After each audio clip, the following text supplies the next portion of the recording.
गुरु प्यारी सात संगत जी, आप सभी को प्यार भरी राधा स्वामी जी।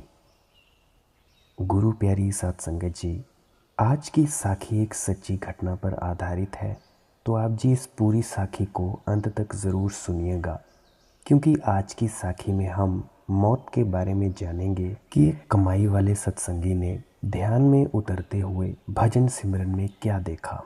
मौत के बाद क्या होता है, मौत क्या होती है, मौत के बाद मनुष्य का क्या होता है, मौत के बाद मनुष्य की रूह कैसे निकलती है।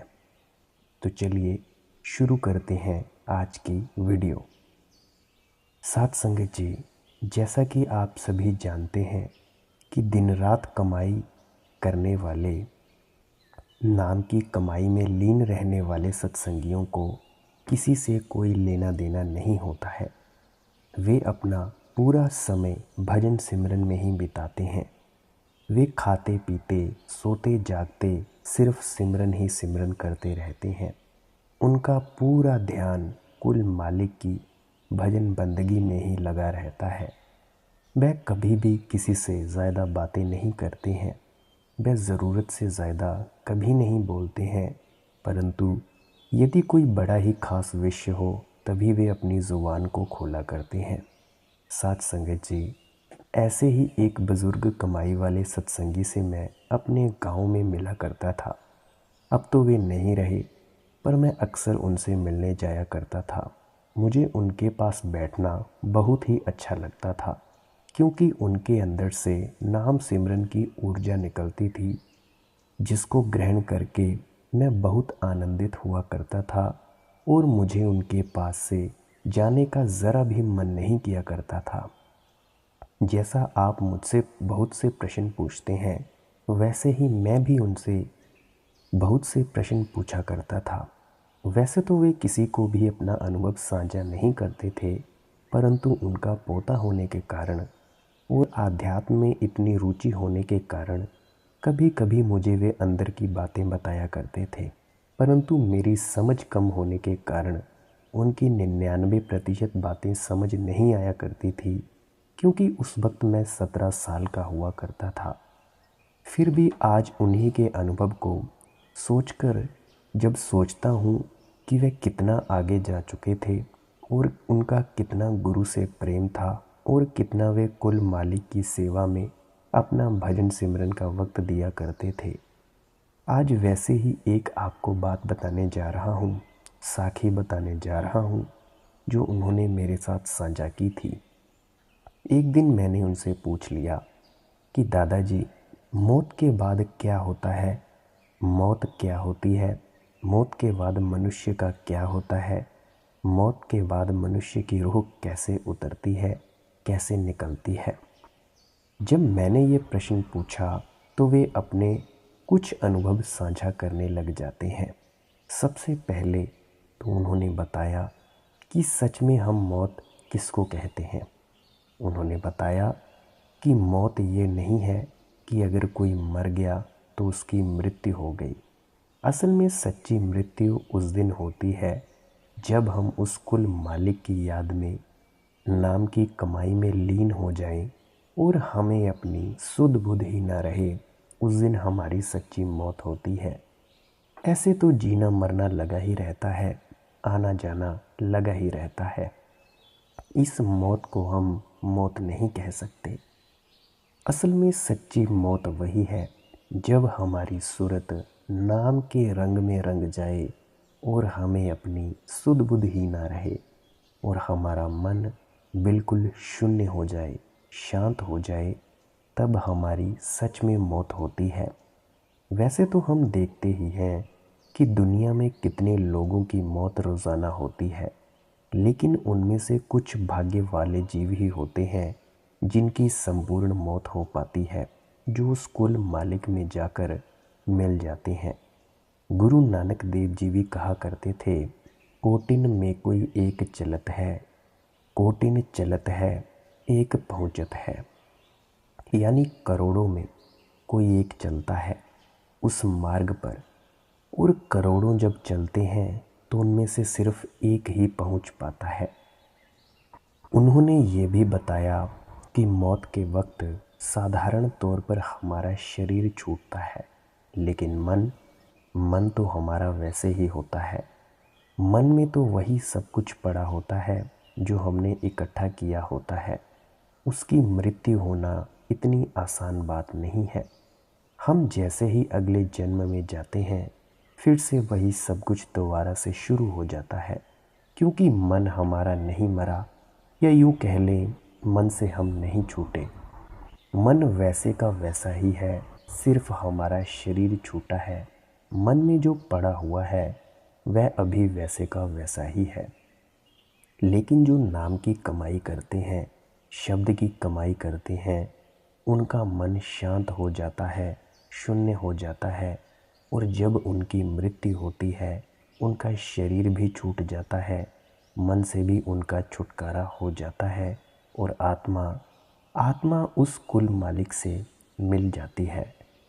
लेकिन अगर बात साधारण जीवों की जाए तो उनका आना जाना लगा रहता है, क्योंकि मन से छुटकारा मिल पाना इतनी आसान बात नहीं। जैसे जैसे हम नाम की कमाई करते हैं, वैसे वैसे हमारा शरीर छूटने लगता है। शरीर 3 तरह का होता है। एक तो यह हमारा स्थूल शरीर है। बाकी 2 शरीरों के बारे में हम नहीं जानते, क्योंकि हमें अभी हमारे स्थूल शरीर का ही पूरा अनुभव नहीं है, तो बाकी के 2 शरीरों का अनुभव कैसे होगा, क्योंकि वह तो सूक्ष्म से सूक्ष्म है। हम तो सूक्ष्म शरीरों के बारे में कुछ भी नहीं जानते। अभी हम स्थूल शरीर के बारे में थोड़ा बहुत जानते हैं, तो ये समझ लेते हैं कि अगर किसी का स्थूल शरीर छूट गया तो हमारी या उनकी मृत्यु हो गई है। नहीं, ऐसा नहीं है। जब हम इन सभी शरीरों से छुटकारा पाएंगे, तभी हमारी संपूर्ण मौत होती है और हमारा आना जाना खत्म हो जाता है। नहीं तो हमारा आना जाना लगा ही रहता है।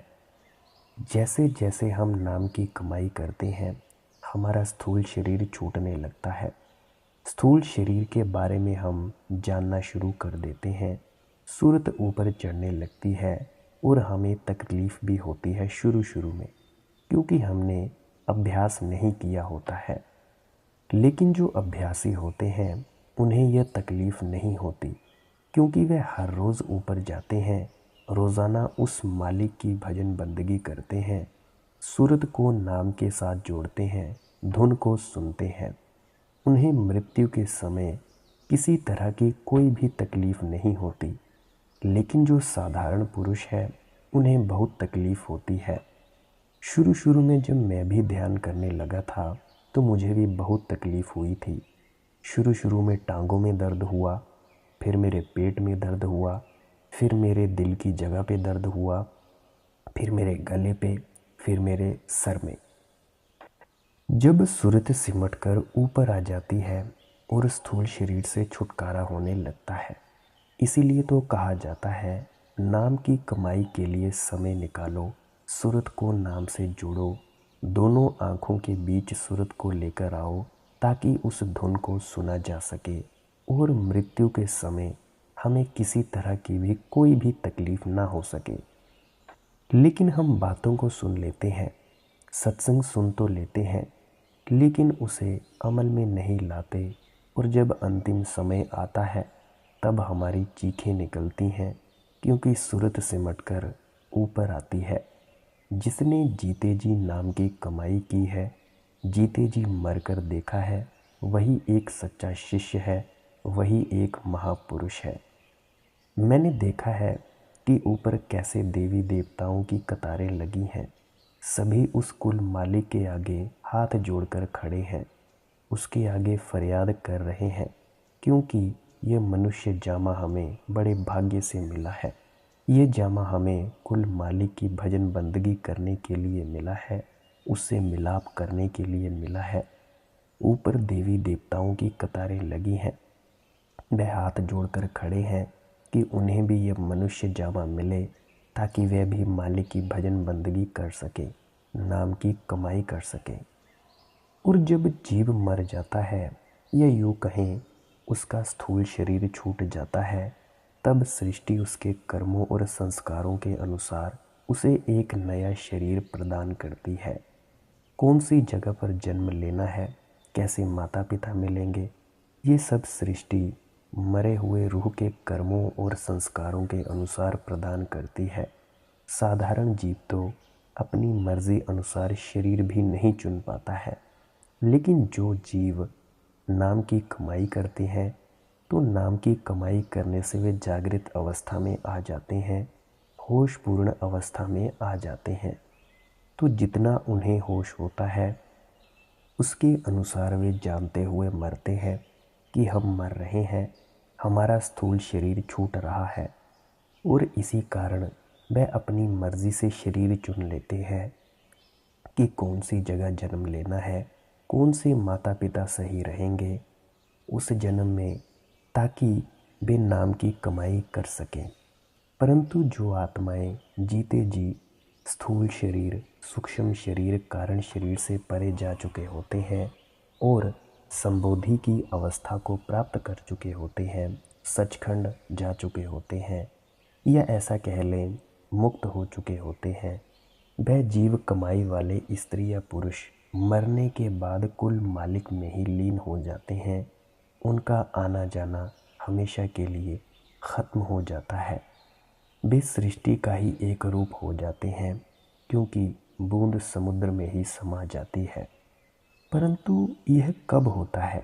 ये तभी होता है जब कोई व्यक्ति नाम की कमाई करता करता शब्द धुन सुनता सुनता धुन में ही लीन हो जाता है।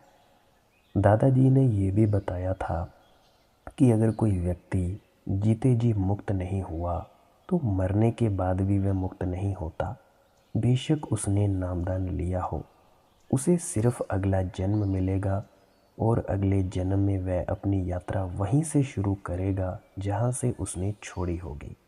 पर इस बात की कोई गारंटी नहीं है कि अगले जन्म में भी हमें वही वातावरण मिल सकेगा, एक सच्चा गुरु मिल सकेगा जो हमारी आध्यात्म की दुनिया में मदद कर सकेगा। इसका कोई पता नहीं। उन्होंने ये भी बताया कि कुछ आत्माएं जिनका मोह इस दुनिया में बहुत ज़्यादा होता है, वे भूत प्रेत के रूप में इस दुनिया में घूमते हैं। जब मैंने पूछा कि ऐसा क्यों होता है, तो उन्होंने इसका भी जवाब देते हुए कहा कि सृष्टि या परमात्मा हमें तब तक नया शरीर नहीं दिलाता जब तक हमारा मोह इस दुनिया की शक्लों से नहीं छूटता है। जैसे ही हमारा मोह पुराने परिवार से छूटा, वैसे ही तुरंत सृष्टि एक नया शरीर हमें प्रदान करवा देती है। जब मैंने पूछा कि ऐसा क्यों, तो उन्होंने फिर से कहा कि परमात्मा इतना भी हिंसक नहीं कि ज़बरदस्ती हमसे करे। वह अपनी बनाई गई रचना से कभी कोई ज़ोर ज़बरदस्ती नहीं करता है, वह होने देता है जो हो रहा है। इसीलिए तो हम अपनी मर्ज़ी के मालिक हैं। कर्म हम अपनी मर्ज़ी से करते हैं तो फल भी हमें भुगतना पड़ता है। उन्होंने ये भी कहा कि यहाँ कोई स्वर्ग नरक नहीं। जैसा तुम अपने शास्त्रों में पढ़ते हो, ये सब झूठ है, गप्पे हैं। पहले तो मैं इन बातों को सच नहीं मानता था, क्योंकि मैं 17 का हुआ करता था। परंतु जब ध्यान की गहराइयों में उतरता गया और मैंने खुद खोज की शरीर से बाहर निकलकर, तो मैंने भी इस पूरे ब्रह्मांड की खोज की और कहीं भी कोई स्वर्ग या नरक नहीं पाया। कोई स्वर्ग या नरक भौगोलिक क्षेत्र नहीं पाया। गौर करें, मैंने कहा भौगोलिक क्षेत्र। इस धरती की तरह कोई स्वर्ग नरक नहीं है, क्योंकि स्वर्ग और नरक हमारी मानसिक दशा है। जब हम किसी को क्रोध भरी नज़रों से देखते हैं, क्रोध की भावना से जब हम भर जाते हैं, तो हम खुद को ही जला रहे होते हैं। इसी भावना को, इसी दशा को नरक कहा गया है। और जब हम खुश होते हैं, अच्छा महसूस करते हैं, प्रेम पूर्ण होते हैं, तो इसी मानसिक दशा को स्वर्ग कहा गया है।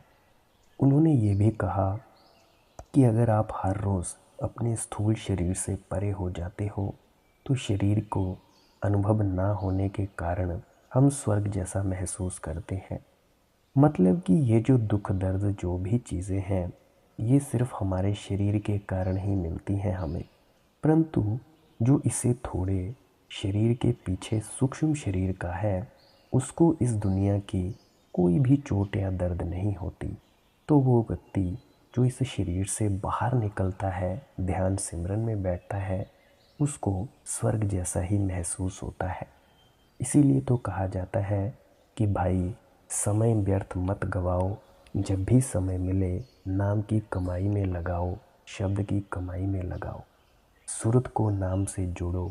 अगर इस समय हमने समय को संभाल लिया, नाम की कमाई कर ली, तब हमें वहाँ पर रोना नहीं पड़ेगा, वहाँ पर हमारी चीखें नहीं निकलेगी। जब मौत आएगी तब हमें मालिक की शरण मिलेगी। अगर हम नाम की कमाई करेंगे, हमारे सभी दुख दूर होंगे और फिर उस नाम रूपी समुद्र में हमें जगह मिलेगी, जहाँ केवल आनंद है, महा आनंद है।